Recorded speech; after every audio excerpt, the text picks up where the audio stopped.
everyone, I am Kanhaiya Jha and I bring you a very interesting topic that recently came into light when Prime Minister Modi announced this topic before the people.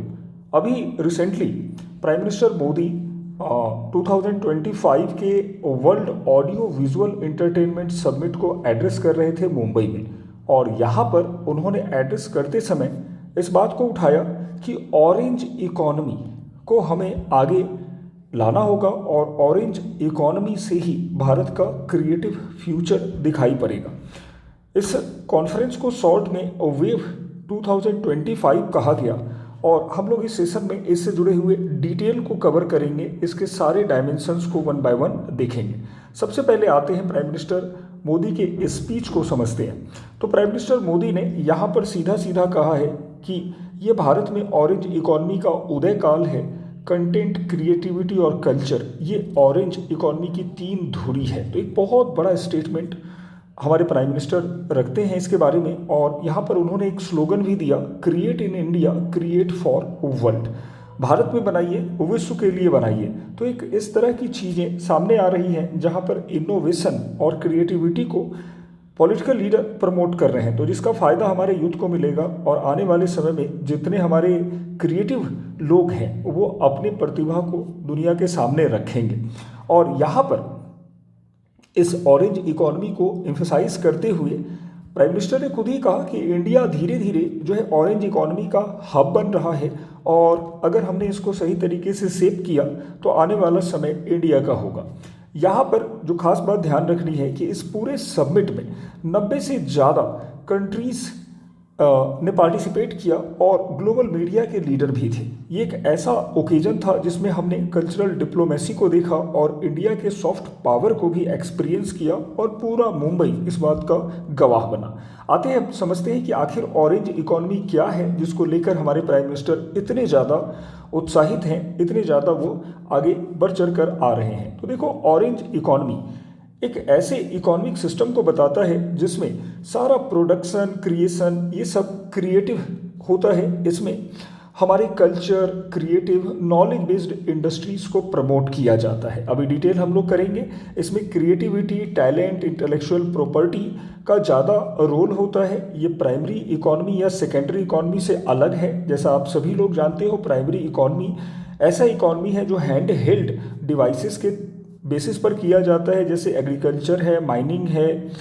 लेकिन secondary economy को भी अगर हम देखें तो वो हमारा manufacturing जाता है, और हमारा जो सर्विस सेक्टर है वो टर्सरी इकोनॉमी का एग्जांपल है। ऑरेंज इकोनॉमी सर्विस सेक्टर की ही तरह टर्सरी सेक्टर होगा, लेकिन ये अपने आप में अलग एक सेक्टर बनाता है जो बताता है कि पूरी की पूरी इकोनॉमिक सिस्टम, जो इकोनॉमिक प्रोडक्टिविटी, कंजम्पशन, इवन जो हमारा रोल होगा, गेन होगा, मॉनेटरी बेनिफिट, वो क्रिएटिव वर्क के बेस पर गेन होगा। इसी में हम एम्प्लॉयमेंट जनरेट कर पाएंगे, इसी में हम अर्निंग भी देख सकते हैं। आते हैं इसके और डिटेल को कि क्या है वास्तव में ये। तो देखो, अंकटाड ने इसको थोड़ा सा डिकोड किया है कि इसमें क्या क्या चीज़ें आती हैं। ये बहुत डायनामिक है और बहुत सारी चीज़ों को अपने अंदर लेता है। इसमें heritage, art, media, functional creation, entrepreneurship, innovation, creativity, idea, सब कुछ आते हैं। जैसे यहाँ पर ट्रेडिशनल कल्चर एक्सप्रेशन, जैसे हमारे ट्रेडिशनल आर्ट्स हैं, क्राफ्ट्स हैं, फेस्टिवल्स हैं, अगर वहाँ पर हम देखें तो वो अपने आप में बहुत वाइब्रेंट होते हैं। उनके ऑडियो वीडियो प्रेजेंटेशन बनाए जा सकते हैं। जो क्राफ्ट एंड आर्ट्स हैं उनको मार्केट में लाया जा सकता है। अगेन इसी तरह से परफॉर्मिंग आर्ट्स भी इसमें आता है। लाइव म्यूज़िक है, थिएटर है, डांस है, ओपेरा है। और इंडिया में आप जानते हो कि हमारे क्लासिकल डांस ही इतने रिच हैं, इतने इन डेप्थ हैं, जहाँ पर बहुत वैरायटी दिखती है, बहुत वर्सेटाइल एक्टर्स दिखते हैं। ऑडियो विजुअल भी हमारा बहुत इन डेप्थ है, जैसे फिल्म, टेलीविज़न, हम बहुत सारे लैंग्वेज में फिल्म बनाते हैं। टेलीविज़न, ओटीटी पर अपने जो है हम अपने सीरियल्स लॉन्च करते हैं, मूवी लॉन्च करते हैं, वेब सीरीज लॉन्च करते हैं। हमारा मीडिया, सॉफ्टवेयर, वीडियो गेम्स, ये भी बहुत आगे है। Creative services, architecture, advertisement, design, publishing, printing, visual arts, paintings like and cultural site. तो ये सारा कुछ मिलकर एक नए इकोनॉमिक सिस्टम को सामने रखता है, और इसी को प्रमोट करने की बात हमारे प्राइम मिनिस्टर साहब कह रहे हैं। और अगर ये सारी चीज़ें एक साथ सही तरीके से प्रमोट की जाएगी तो इंडिया में हम देखेंगे कि एम्प्लॉयमेंट के नए अपॉर्चुनिटीज़ क्रिएट होंगे और आने वाले समय में जो हमारा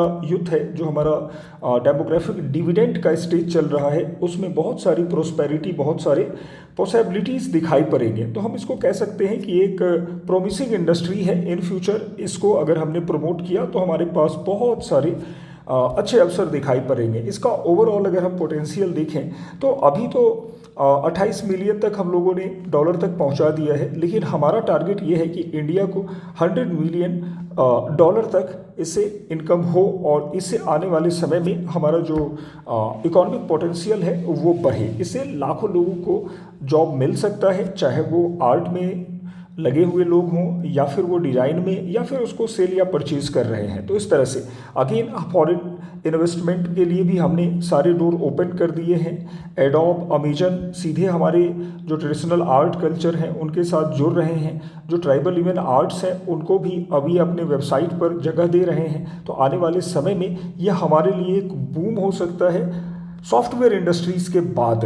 तो इस पर लेकर प्रधानमंत्री बहुत सीरियस हैं और यहाँ पर जो सबसे बड़ा हमारा स्ट्रेंथ है वो देखते हैं कि हमारा रिच कल्चर हेरिटेज है, हमारी डाइवर्सिटी है, हमारे यहाँ लैंग्वेज की डाइवर्सिटी है, हमारे यहाँ पे आर्ट कल्चर की डाइवर्सिटी है, हमारा यूथ बहुत पॉपुलेशन है हमारे इंडिया का 50% के अराउंड हमारा डेमोग्राफिक डिविडेंड है और ये यूथ बहुत एनर्जेटिक है, इनमें बहुत सारी एनर्जी दिखाई पड़ते हैं। अगेन डिजिटल इंफ्रास्ट्रक्चर और OTT जैसे प्लेटफॉर्म का सपोर्ट मिल रहा है और इंडियन कंटेंट नो डाउट पूरे वर्ल्ड में बहुत पॉपुलर है।